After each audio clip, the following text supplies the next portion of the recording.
Hello everybody, this is Silas.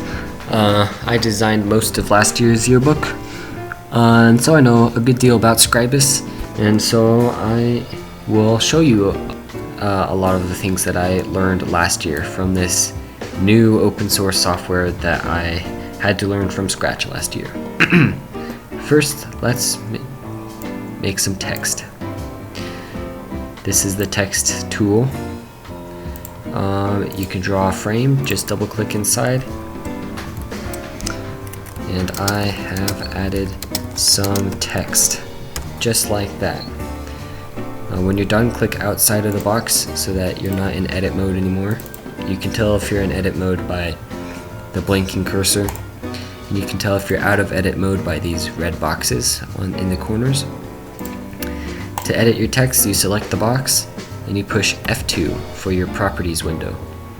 You can also right click and click properties. This is a text box. Let's go to the text tab.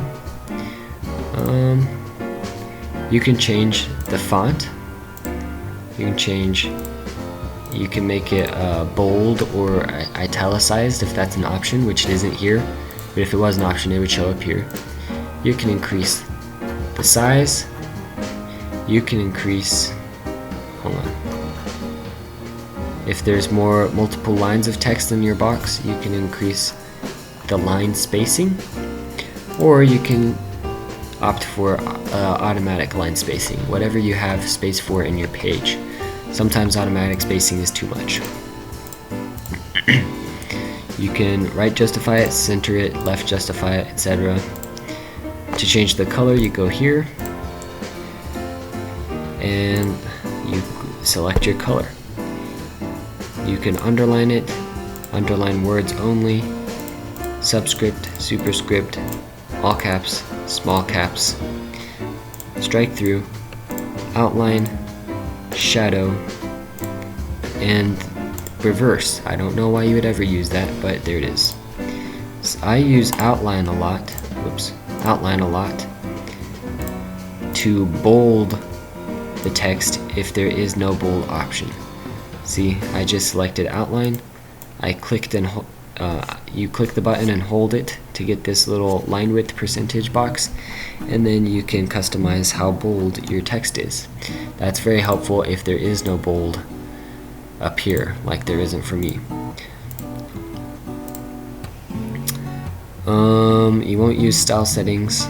First line offset might be helpful if you don't want the first line to smash up against the top of the frame. Columns and text distances. You can add another column in there. I am writing more text. See, it just adds another column. That might be useful to you, I don't know. And then you can text distances. Let's get rid of this column. Let's say you have an image right up against this text frame and you want just a little bit of space between the text and the image so that it's not right up against it. You can add just a little bit of space right here. See, it adds this gray line and your text is automatically bumped a little bit over. So that's what that's for. Optical margins, I don't know what that does. Advanced settings, you can increase, whoops. See, I was in edit mode, and since I didn't have any text selected, it wasn't doing anything. But if you're out of edit mode and you have the whole box selected, it does it to all the text inside.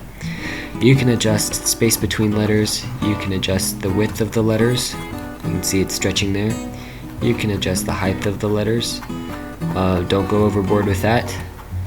Sometimes it's helpful if you're trying to use up the entire space. But if you go overboard, it will look distorted and people will notice. I don't know what any of these do. And that's everything for text. We'll use text again later. Here's an image frame. You'll be using this a lot because it's a yearbook. You draw your frame, there's no image inside, and so you right click and you click Get Image. You will go to wherever your image is located. In this case, I'm just using an image I included in this training page. And let's just use this picture from Back to School Bash. you'll see that the image itself is way bigger than the frame that you created. To fix that, you go back to Properties, F2, remember, easy button right there. Go to the Image tab, and you can click Scale to Frame Size. You can see it made sure the whole image fits in your frame, but since the image is not the same size as the frame, it will inevitably add some white space at the bottom. Some people are tempted to just fix that by unchecking proportional, but what that does is it stretches it. And especially for images with human beings in it, when you uncheck proportional and it stretches, people just notice and it looks really bad. Sometimes you think you can get away with it, but even right now I can tell that it's distorted. I don't know about you, but don't ever uncheck proportional. Instead, what you can do is zoom into the image a little bit. To do that, you click Free Scaling. Then you click this chain link, which keeps it from stretching by increasing the X and Y scale by the same amount. Then you can scroll inside this box with your mouse, and it will zoom in for you. And you're like, yay, it zoomed in, but it's not zooming into, it's zooming into this top left corner. I want it to zoom into the center.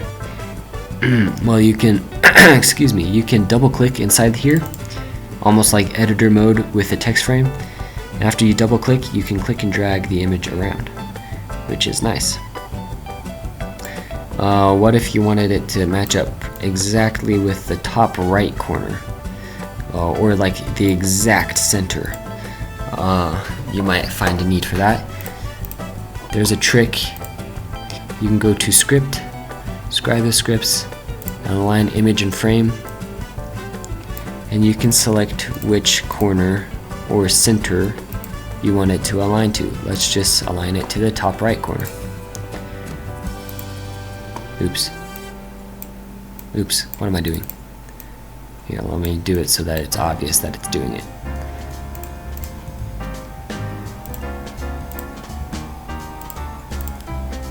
Ta-da! So I aligned it to the top right corner. There are tricks, little tricks like that. If you can't get it to zoom in or align just perfectly to fit, say, all the people in, you're probably going to have to change the shape of the frame itself. Sometimes there's no way to get around that. So that's an image. This tool right here is very cool. You draw a frame and it gives you an error window, and that's all it has ever done for me, so I don't know what that's even supposed to do. Here's the shape button. Let's draw a rectangle. You can draw a different shape by clicking this drop down menu, say a circle. To fill it with a color, change the line width or change the line color, you push F2 again. What do you know? You can go down to colors, you can edit the fill color, you can edit the outline color, you can adjust the shade of the fill color and of the outline color, or what's really cool, you might find a use for this, you can use a gradient. Let's just use a horizontal gradient. A gradient is a blend of colors from one side to another. You can select the point, change the color, you can see it adds a gradient. You can select a different point, the other point, change it to a different color. If you click in the middle, it will automatically insert another point for you, and you can do a 3-color gradient. And my choice of colors was very bad because this is a very ugly gradient, but you get the idea. You can do a vertical gradient, diagonal gradient, circular gradient, or a free gradient where you edit the vector. Feel free to play around with that. I don't have time to go into all of that. So let's just go back to a normal color. To change the line width, you go to line, and you can type in the width of the line that you want. I like to use an 1/8 inch of a line. Ta-da! Look at that. Here's a polygon tool. You can edit, I don't think you'll use this much, you can edit how many sides your polygon has, edit rotation, you can turn it into a star or revert it somehow. And you can add curvature to your star. Makes for pretty cool shapes. I highly doubt you will use it, but you never know what you'll use. This is a line tool. I don't like to use it because it doesn't work very well. Instead, I use the Bezier tool. I click once, I click again, there's your line. Sometimes you will use a line. The Bezier tool, oh, and you can also edit this line the same way you edited the shape. You can change the thickness of your line, you can change the color of your line, the color of your line, and you can change the fill of your line, but since this is actually just a line, there is no fill. Bezier tool can also do curves, just like that. And in this case, you can't fill in a curve because there's space in the curve to fill in. This is a freehand line. Kind of satisfying to use, but it looks awful, so I highly doubt you will use that. But you can edit that too, just the same way. Here's the zoom tool. You click to zoom in, you shift click to zoom out. You can also go to view and select a defined percentage to zoom into. I prefer to use control scroll.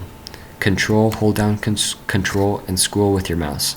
That zooms in, and the cool thing is it zooms in to wherever your cursor is, which is nice. And then it zooms out to the top left for some reason. I don't know why. Sometimes that's annoying. So let's do some other cool things. You can see we have several shapes here, and they're covering each other. This square is covering the circle and the triangle. That's because it's at different levels. If we push F2 and we select a shape, and you're in the XYZ tab, you can edit what level the shape is on so that it can go behind the other shape. This button sends it to the top, this button sends it to the bottom, but you can change it a level at a time.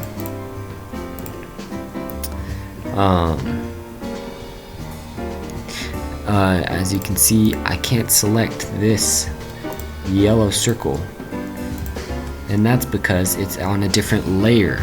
Layers are very helpful, and if you don't put different things on different layers, it's going to be very hard to organize the content on the page. Trust me, I know. I've learned from experience.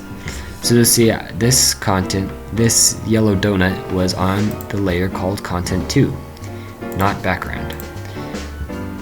If you're not making a background image or color, then you should probably put it on a different layer than background. And if you're wondering, how am I supposed to know what items are on which layer, you could go up to View and then Show Layer Indicators, and it gives you these nice little color tabs that match the color of the layer that you're on. Now there's one more thing that might be helpful for overlapping objects, and that is the outline window. To get there, you go to Windows and Outline. And as you can see, we're on page 3 right now. It organizes it based on the page. You can click on things in here. You can select multiple things at the same time through here.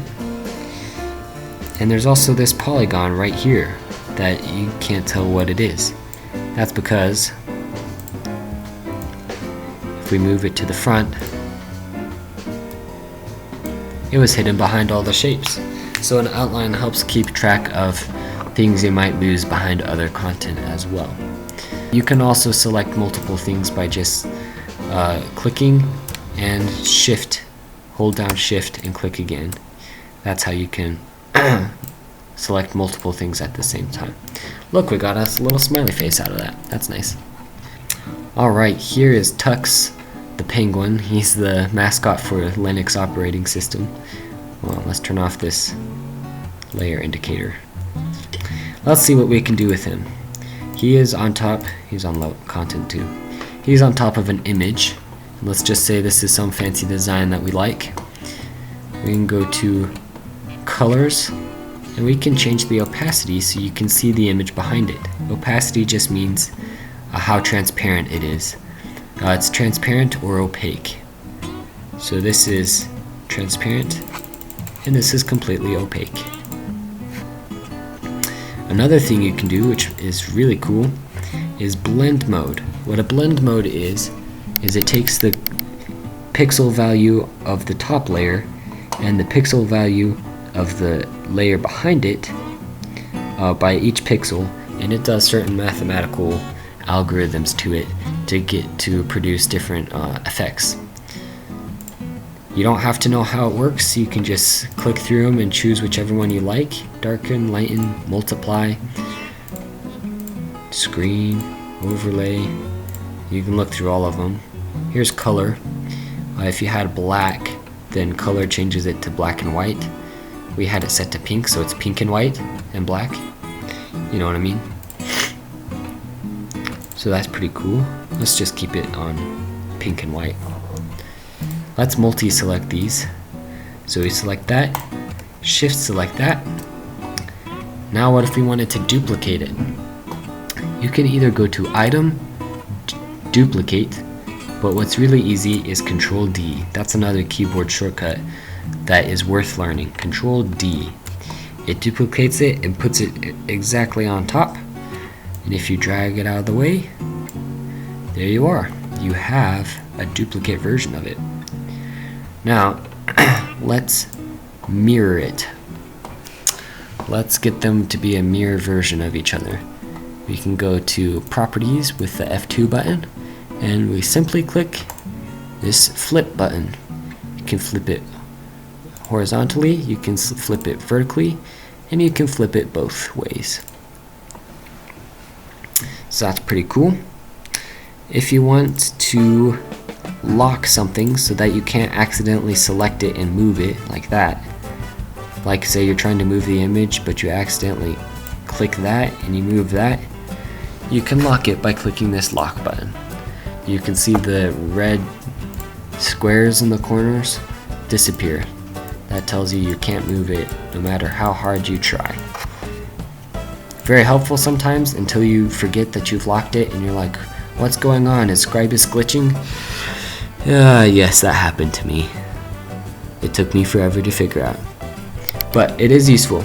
This button locks the scale but not the location. So you can move this around, but you can't scale it. You can't adjust the size. See, if I unselect it, I can adjust the size. If I select it, I cannot adjust the size. What if we want to move, what if we want to transform this mathematically, or at least without having to drag it manually? You can select the anchor point at which it does that. Say this, oops, let's unlock this. Say this bottom right anchor point. Then if you can use any of these options up here. Let's just use rotation. You can see it rotates based off this anchor point. If you rotate it based off the center, it rotates from the center. And if you want to scale it from the center without moving it from its exact point, just click the center base point, click these proportional chains, and you can scale it from the same exact point that it's sitting at right now. And then if you say you want to move it exactly 1.5 inches to the left, you can type in, or say 1/2 inch to the left. You can subtract 1/2 inch from the X position, hit enter, and it does it for you. So those are if you want to transform things exactly.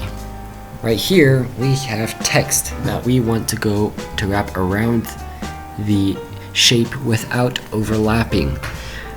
This is very helpful for the yearbook because sometimes you have a weird or unusual shape in your design and you want the text to go around it. To do that, we click the shape that we want the text to go around. We hit F2. Make sure the shape and the text are on the same layer, like this. They're both on the same layer. Otherwise, it won't work. So you select the shape, click the Shape tab, and click Use Frame Shape under Text Flow Around Frame. As you can see, the icon, the text is going around the shape there. Ta-da! It does nothing. And that's because, for some reason, the shape needs to be on top of the text. And if you put it just a level above it, it will work.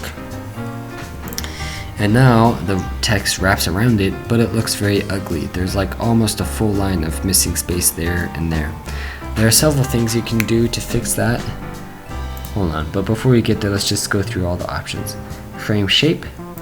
There's the bounding box, which uses this red outline to wrap the text around. That might be helpful. And there's contour line, which is the same as frame shape for now because we haven't edited the contour line. One way to fix this ugly wrapping is to just select the shape and use the up and down arrow keys on your computer and just play around with that until something looks good, like that. Another thing you could do, you can see that this text goes all the way to the edge. If you double click inside it, or go to Shape and Edit, you can edit the contour line, which is this option. To edit the contour line without editing the shape itself, you select Edit Contour Line. And then you can grab these points and move them a specific distance. Oops. I don't know, this is just rough. This is just, whoops, this is just a rough experiment here. But you can edit how far away the text goes from your shape. And if you click out of the shape, it clicks out of edit mode, which is really annoying. If you wanted that contour line to go somewhere that's not on this grid, so that it doesn't snap to the grid, you can go to Page, Snap, and unselect Snap to Grid. That way, see, if I select this box, I can put it anywhere I want that's not snapping to the grid. If I have this selected, it will snap to a specific location that the grid helps direct you to.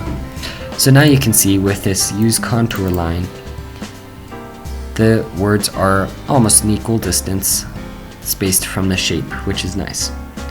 This is what the frame shape itself looks like, and this is the contour line.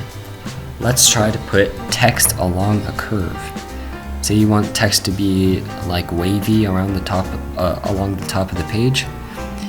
What I did is I drew this curve using the Bezier curve tool, just like that, except like this. And you can select this, go to Item, Attach Text to Path. And I already put in just the right amount of text that it goes all the way along the line, but there are other ways to get around it. Now with your text along a path, if you push Properties, the Properties button, F2, and go to the Text tab, you get this extra drop-down menu, which is pretty cool. And there are different edits you can do. This is Default, which just curves the text perfectly along the curve. Here's a stair step, which keeps the letters facing up and down. And here's Skew, which keeps, I don't know how to explain skew. Sorry, I'm not gonna try right now. It's too late for that. You can adjust where along the curve the text starts at. So right now it's 16 points from the beginning of the curve. Let's just change that back to 0. You can change the distance from the curve. If you do that, you can see up here it's crunching the letters a little bit. But that's definitely useful sometimes. You can show the curve if you want. You can flip the text around the other side of the curve, which isn't helpful in this case because it just makes text go upside down. But if you have the text attached to a circle path and you want the text to be right side up at the top and upside down at the bottom of the circle, then if it doesn't do that the first time, you can just flip the text and it'll fix it for you. So different settings there. To detach the text from the path, go back to item and click detach from path. And it won't put it back where it used to be, but it does detach it from the path. We have 4 circles here and they're all out of line. If we want to get them in line, you shift select all of them. So select, hold down shift and click the rest of them. We're going to go to a third very important window from the Windows tab called Align and Distribute. Let's align it based off the first selected circle, which we selected this one first. You can also base it off the last selected. You can base it off the distance of the page or the margins, or even a guide, which we don't have any guides set up in this page right now. But let's just do first selected. Let's center all of these circles to our first selected circle horizontally. Oh, look at that. They're all aligned. That's pretty cool. Let's undo that with Ctrl Z. There are other things you can do. You can center it vertically, so it centers it to the center of this first selected circle. You can also get all the bottoms to line up, which is, in this case, it's the same as centering it horizontally because all the circles are the same size. But if they weren't the same size, it would align all these bottom edges to the bottom edge of the circle. And you can play around. It does some interesting things.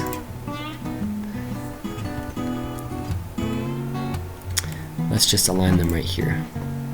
Oh, also one other thing you can do. Instead of aligning them by moving them, you can align them by resizing them. I never use this because it's not very helpful, but you can do it. So it aligned these bottom edges right here, but instead of moving the entire circle, it just resized the circle to fit that. So now you have these ovals. Pretty interesting. But I'm going to use that because that looks better. Now we have distribute. You can see these circles are not evenly spaced throughout this page. We have a 1/4 inch space here, and we have over a 1/4 inch space here. We have a lot of space between the edge of the page, almost no space between the edge of the page on this side. So you can make them, this button makes them equidistant from each other within your selection. This button uses up all the space in the page and centers it in the page, I believe. And this button does the same thing, except it adds the same amount of space between the margin and your circle as between the circles themselves, I believe. I might have gotten that wrong. If you want a very specific distance between the circles, you can change this. Let's just say, let's do 0.375, and if you click this button, it'll move them exactly 0.375 inches away from each other. Pretty cool, very useful. Yay, we have graduated to page 5. I bet you can guess what we're gonna do here. I added a hint for you. Path operations. Let's change this guy into Pac-Man. Yeah. So we shift select that. This is some fun things you can do. We finally made it to the fun part. With both of them selected, we can go to item and, nope, not that one. Path tools, path operations. So you can add the shapes together. You can subtract the shapes from each other. You can only keep the part that overlaps. You can only keep the part that doesn't overlap. And you can keep all the shapes and make a third shape out of the overlap. And if you get something like this, if you're trying to make Pac-Man and you get the circle subtracted from the triangle instead of the triangle subtracted from the circle, you click swap shapes and it swaps it for you. If you want to keep a copy of the shape so that you get a Pac-Man and a circle still, so that maybe you can make another Pac-Man or something like that, you can keep the shapes and it will keep it and then add the Pac-Man shape on top of it. But let's not do that right now. You can select which color the new shape inherits from its parents. Pac-Man is yellow, so let's do that. You can also add your own color if you want, but Pac-Man is yellow, so this is good enough. Click OK, and ta-da! We have Pac-Man. Now I have more text down here, and that's just to show you the same text along path thing that we did right before this. If we right-click and convert this odd shaped shape to a Bezier curve by going to convert to Bezier curve, which we just did, then we can shift select this text and go back to attach text to path. So I thought that might be interesting. You can do that even to odd shapes like that. And you can change anything into anything pretty much. We have a shape here, oddly shaped flower shape. And if we wanted to change that to an image frame, we can definitely do that. We right click, we click convert to image frame. And then let's test it out. Use the same image. Actually, no, let's use this cool race car image. And ta-da! We have a cool race car. And again, if you double click inside your image frame, you can drag it, edit around. What if you wanted to change text to an image frame? You can see this is real text. See? I can type letters in. To do that, let's do one image per this whole word. Let's right click, convert to outlines, right click, convert to Bezier curve. It's kind of a difficult process, so that's why I'm making a video of it, so you don't have to take notes or something when we're doing this on Tuesday. You can right click, ungroup, right click, convert to polygon. So now all of these letters are a shape. And let's go to item and combine polygons. Now they are all one shape, even though they're individual letters. And when you do that, it always bumps it somewhere, and I don't know why it does that. And now we can right click and convert to image frame. Let's get an image. Ta-da! And it works just like a regular image frame. Let's do that. Except let's make every letter an individual image frame. Right click, convert to outlines. Right click, convert to image frame. Now you can see it makes an image frame out of every letter, and then you have to ungroup it. Let's get an image. Actually, let's do a bigger letter. Let's get an image in here. Ta-da! You have an image out of a single letter now. There is no way, unless, I don't know, I feel like that would be very difficult for you to remember. So definitely refer back to this video if you're interested in doing this on your page. Oh look, I found someone's face. I made this shape with the Bezier tool. Just like that. I did that a whole bunch of times to get this shape. You can even make this strange Bezier curve or a polygon. Well, I made it with the Bezier curve and then converted it to a polygon. And from there, I can convert it back to an image frame. And I can get an image and put it in this funky looking, whoops, image frame, just like that. And now he's a hippie. As you can see, this is my best attempt at making a human being shape with the Bezier handle. It looks awful, I know. No need to criticize my Bezier tool skills. That's because Scribus has a very terrible version of a path tool. If you have an ugly path, obviously you're not going to use something this ugly. If you need to edit it, whoops, go to Properties, Shape, and Edit. You can add points to the line. You can subtract points from the line, like that. And if you go to this Bezier handle, curve handle, you can edit the curve of the path. And when you're done, click End Editing. That's how to use and edit a path. I don't think you're going to use that for the same reason, obvious reason that you can see here, but I never know what you're going to use or not use. You might find a cool reason for this. But what if you want to put an image inside the shape of a human being that actually looks like a human being, or some other organic shape that's really hard to make with the path tool? For that, I would use a vector from the internet, or something that I make with a vector program such as Adobe Illustrator or GIMP or something like that. You can search for vectors on the internet. Just make sure that if you're using a vector from the internet, you use one that's free for commercial use without attribution. If it's not free for commercial use, you can't sell the yearbook for a price, and that's a big loss of money on your end. And if you don't do it if you get a vector image that requires attribution, you have to find somewhere on the page to attribute the vector to the artist and probably his website or whatever it requires you to attribute.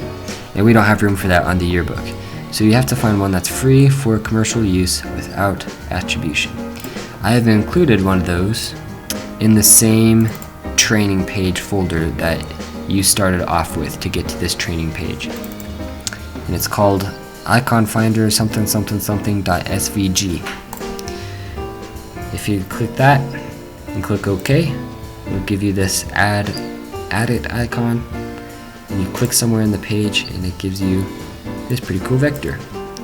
And how I got this vector in here, I just went to File, Import, Get Vector File, and then I found it in the same folder.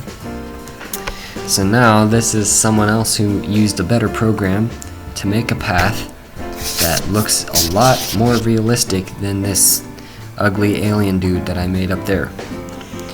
And it's added it as a path that Scribus already knows what to do with it, so you can change it to an image frame, and voila, you have an image inside the shape of some organic shape, like a tree or a human being or a turtle, or I don't know, whatever you want, whatever you can find a vector for.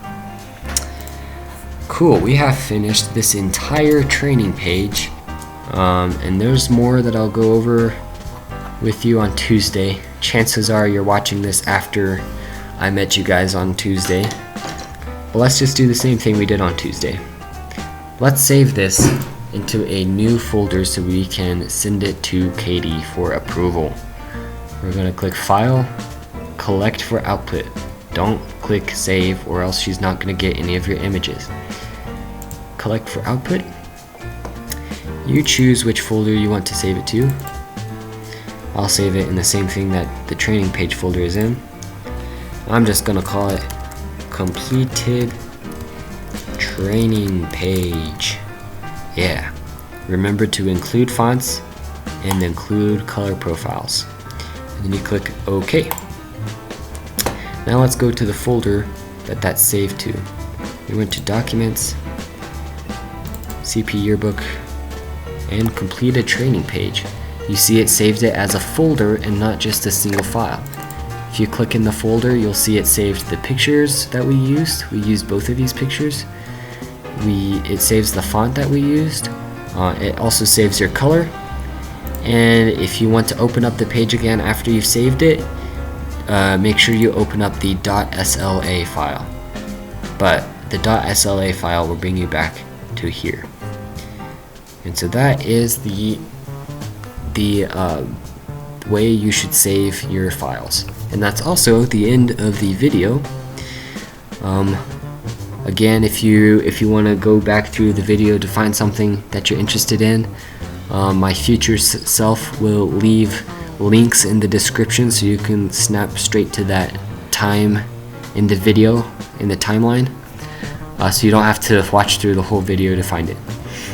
And I am looking forward to see how your new yearbook will turn out. And have a good day. Goodbye.